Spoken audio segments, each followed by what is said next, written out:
அருந்ததி படம் மறுபடியும் ரீமேக் ஆக போகுதாங்க. ஆமாங்க. இந்த படம் வந்து ஹிந்தியில ரீமேக் பண்ண போறாங்களாம். ஸோ அனுஷ்கா நடிப்பில வெளிவந்த 2009ல இந்த படம் ரிலீஸ் ஆச்சு. பட்ஜெட் பார்த்தீங்கன்னா ஒரு 13 கோடி கிட்ட தான் இருந்துச்சு. ஆனா எஸ்டிமேட் பார்த்தீங்கன்னா 70 கோடிக்கு மேல பாக்ஸ் ஆஃபீஸ் கலெக்ஷன் அள்ளிருச்சு. ஏன்னா அந்த அளவுக்கு படம் ரொம்ப சூப்பரா இருந்துச்சு.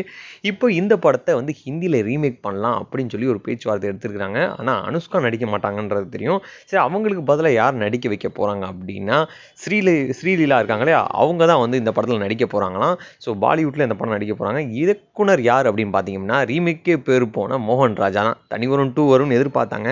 ஆனால் அவர் வந்து பாலிவுட்டுக்கு அப்படியே ஜம்ப் ஆகி அருந்ததி 2 பண்ணலாம், அருந்ததி அதில் சில காட்சிகள்லாம் ரெடி பண்ணிட்டு இந்த மாதிரி பண்ணலாம் அப்படின்னு சொல்லி அவர் ஒரு பிளான் பண்ணியிருக்கிறாராம். ஸோ இவர் ரீமேக் படங்கள் எடுத்தாலே வந்து பார்த்தீங்கன்னா பயங்கரமாக ஹிட் ஆகும். ஏன்னா ஆல்ரெடி ஜெயம் ரவி வச்சு நம்ம நிறைய பிளாக் பஸ்டர் ஹிட்லாம் கொடுத்தாரு. இப்போ ஜெயம் ரவி வச்சு எடுக்க முடியாது, அனுஷ்கா வச்சு எடுக்க முடியாது. ஸோ அதனால வந்து பார்த்தீங்கன்னா பாலிவுட்டுக்கு ஜம்ப் ஆயிட்டாரு. ஸோ வெயிட் பண்ணி பார்க்கலாம் எப்படி எடுக்க போறாரு அப்படின்றத. உங்களுக்கு தெரிஞ்சு அப்படின்னா உங்களோட கமெண்ட்ல கீழே கமெண்ட்ல பதிவு பண்ணலாம். இந்த வீடியோ லைக் பண்ணுங்க, ஷேர் பண்ணுங்க, மறக்காம சேனலுக்கு சப்ஸ்கிரைப் பண்ணுங்க.